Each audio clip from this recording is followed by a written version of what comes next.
For a thorough guide to the booking process, it's worth looking at the PDF manual for the detail.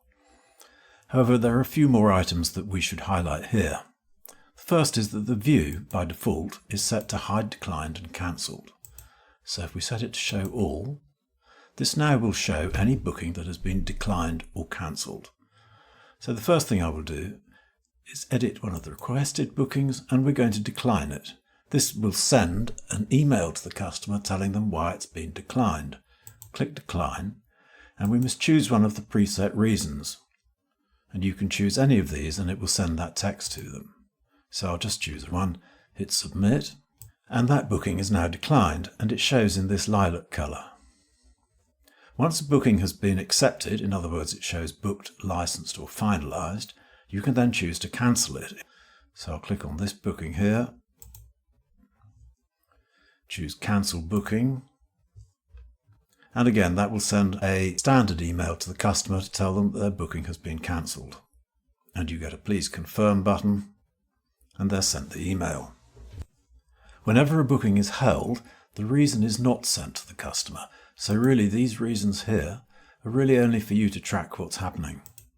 So if you hold the booking and you've made some change, you can put the hold reason, and that stores it for your records. Now up at the top here you can see that it says price to be confirmed, price is not set. And that is because this site, Site 2, does not have any prices set. So to add prices you'd go to the Sites menu and go to the Prices page. The best thing is to look at the video specifically for adding prices onto the sites. There are filtering options for all of the booking page.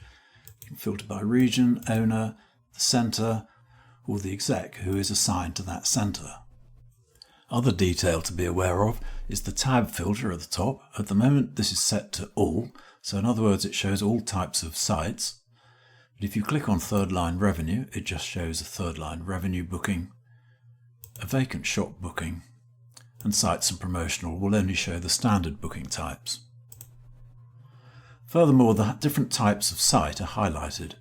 So a vacant shop is shown in pale green here, third line revenue is a pale blue, and then a site not shown to public is highlighted in this purple colour, and a site not shown to public or admin is shown in pink. These fields here allow you to track any comments. The exec booking comment allows you to enter a message which is only for the internal use of the execs. The centre message allows you to enter a comment that then will be sent to the centre on one of the automated emails. You can further edit the product on a specific booking.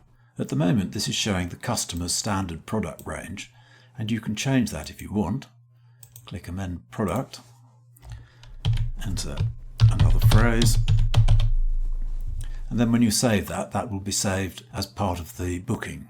And above this you could add a line of text which is added to the invoice. For further detail on some of these items, you can see that there's a little question mark in an orange circle, and rolling over these will show you some additional information specific to that item.